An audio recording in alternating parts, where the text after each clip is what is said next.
So many people are so scared of failing that they think, well, I've written a book, but I'll never share it to anyone. I've got an idea, but what if it doesn't work?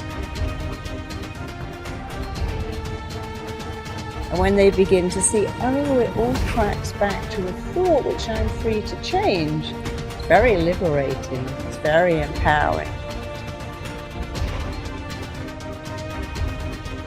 Really, the only thing wrong with you is you don't think you're good enough.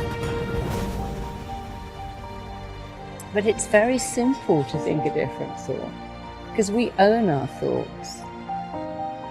We have to remember something. The mind has no choice but to act on our thoughts. We have an incredible choice to think better thoughts. Strongest force in all of us is we must act in a way that matches how we define ourselves. So your mind's job is to make your thoughts real. The job of your mind is to listen to your thoughts and to start to make them real. People say, I don't know what I was thinking of. How did I end up in this mess? Well, you were thinking, I'm not going to succeed. Everything's not going to work out. If I start that business, it will fail. If I write the essay, it will get a bad mark. So I'm just going to procrastinate here and do nothing, and then I can't fail. And when you take people back to that, you know, procrastination and self-sabotage is nothing more than a reaction to a thought that I'm not enough. My mind believes that everything I tell it must be true, whether it's good or bad, helpful or very hurtful. So we've got to get into the excellent habit of saying, I can do this, I've got this has got my name all over it. No one can do this better than me. If they could, I can still do it my way. Somebody like Eminem, he's a great reference for lost kids because nobody believed in him. And nobody believed he could be a rapper, but here he is, and he put his anger into rapping, and then they go, oh yeah. But that's the thing, you get to edit your story, upgrade your story, rewrite your story, change your story. Your thoughts are yours to change. You're not your thoughts. Change them. So your life can change like that if you just get into the excellent habit and keep going of dialoguing better with you.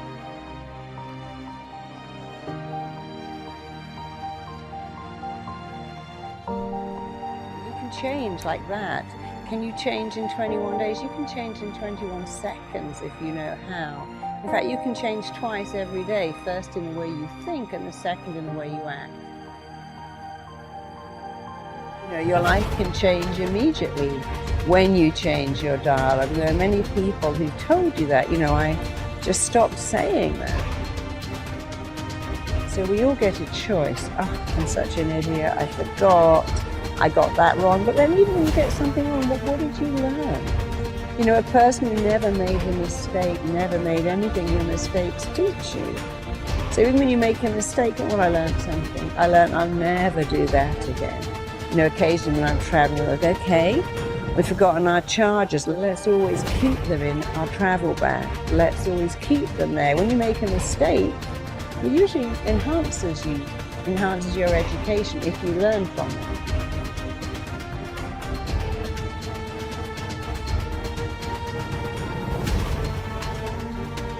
And that's one of the rules of the mind. Whatever you focus on, you get more of. And you can't be in two lanes. So pick a better lane, go into that better lane, keep telling yourself better things, think better thoughts. And whatever is the missing bit, the emptiness, the needs you didn't get met, take some time to think about what they are. And think about what you wanted here, and then tell yourself those words. I can do it.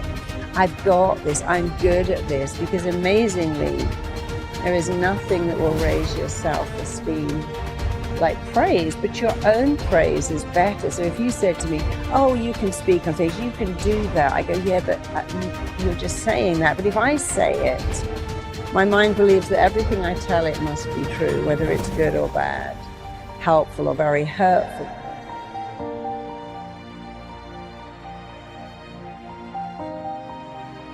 the words you want to hear, what I call the missing bit. What have you been longing to hear? Well, don't give that away and don't give that up. Start to say it yourself because it sinks in. Whoever's saying it, it sinks in. But when someone else says it, they might have an agenda. You're great, could you lend me some money? But when you say it, there is no agenda. Think of your unmet needs. The emptiness in you is what you didn't get as a kid. You didn't get love, you didn't get praise, you didn't get recognition, you didn't get celebrated. You didn't even get gifts, and that's horrible, but imagine if you could start to say those things. I matter, I'm significant, I'm lovable, I'm worthy, I'm enough. And then you'll start to fill up that emptiness. The not enoughness becomes enoughness. And actually, when you do it yourself, it's way more powerful anyway because you have no agenda.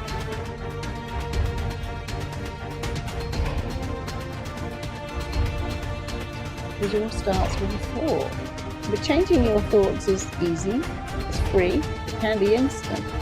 And so I really like to simplify what makes humans tick, because what's the point of making it complicated? How does that help anyone who says, well, I'm messed up and so hard to change and people can't change? It's like, well, that's not correct. Who taught you that? From the minute you're born, you're changing.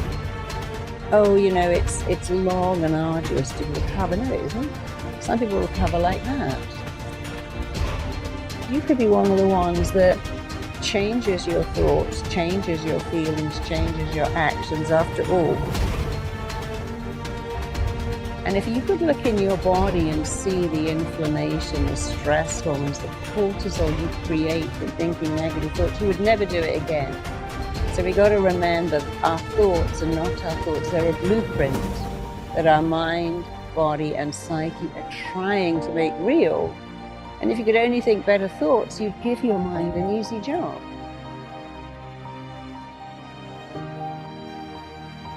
Your lovability's got nothing to do with the numbers on the scales or the numbers in your clothing label or the numbers on your birth certificate or the number of your followers. So we get very consumed by the number. I need to be thinner, taller, smarter, better grades, more followers.